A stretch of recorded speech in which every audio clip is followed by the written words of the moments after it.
엄마라는 그 두 글자를 불러보지 못해서, 세상에 태어나서 밝은 빛을 보지 못해서, 이제 그런 것들, 나도 엄마 아들로 엄마 딸로 태어났으면 정말 잘할 자신 있는데.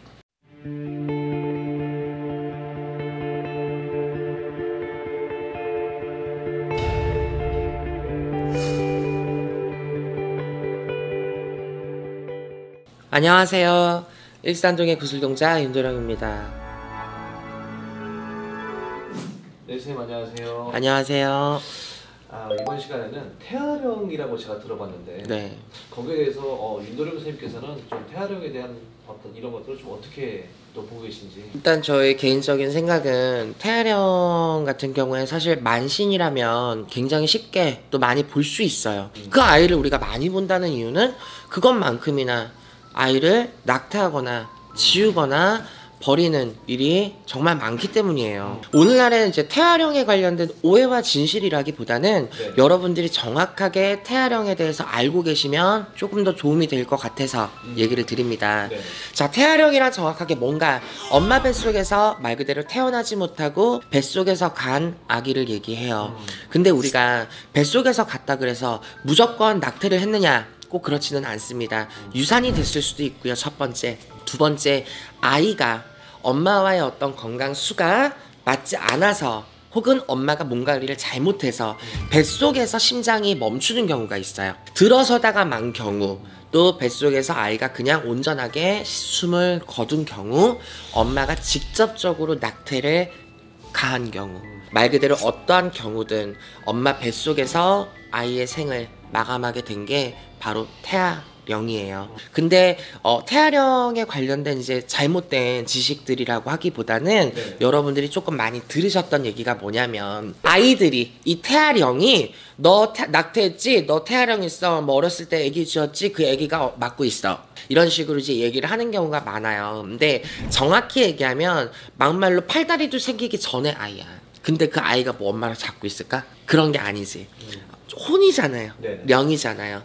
말 그대로 슬픈 이야기지만 엄마라는 그 두 글자를 불러보지 못해서, 세상에 태어나서 밝은 빛을 보지 못해서, 이제 그런 것들, 나도 엄마 아들로 엄마 딸로 태어났으면 정말 잘할 자신 있는데. 제가 저번에 어떤 손님 구슬하는데 태아령이 이제 와서 저한테 접신이 됐을 때 제가 했던 말이 뭐였냐면, 엄마 괜찮아?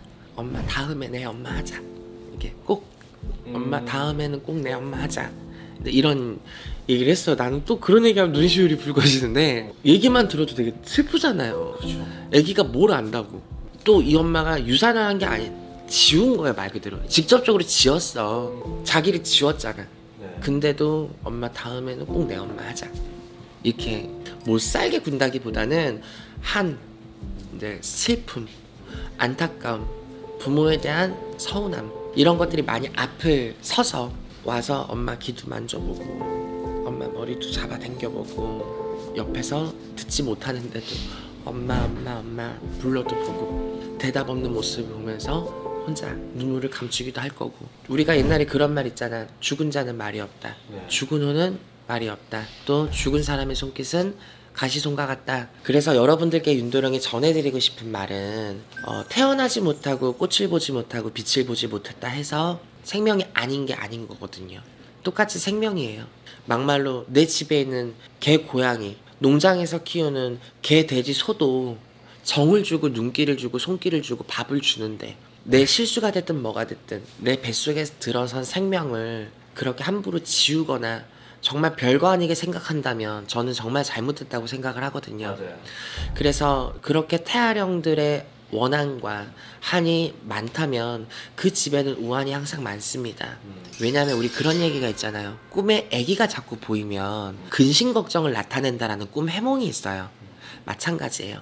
죽은 아이, 태아령의 혼이 집안을 왕래하고 엄마와 아빠의 부모 곁을 맴돌거나 떠나지 못하면 그 집의 우환관이 이끌는다 그랬습니다. 근심 걱정이 마를 날이 없다 그랬고요. 이미 저질러진 것들은 어쩔 수가 없다 해도 여러분들이 앞으로 가는 길에는 더 이상 그런 일이 없어야 되겠고, 이미 태아령이라는 혼 때문에 우한관이나 안 좋은 근심 걱정을 가지고 계시는 분들이 있다면 어떻게든 꼭 제가 아니어도 상담을 통해서 그런 것들을 정리정돈하고 본인들이 아이한테 직접 사죄하고 또 반성하고 웃으면서 보내줄 수 있는 계기를 만드셨으면 좋겠습니다. 조금은 슬프고 안타깝고 어려운 얘기일 수 있지만 여러분들한테 이것조차도 도움이 정말 됐으면 좋겠습니다. 다음 시간에 여러분들이 궁금해할 만한 정보로 다시 한번 찾아올게요. 감사합니다.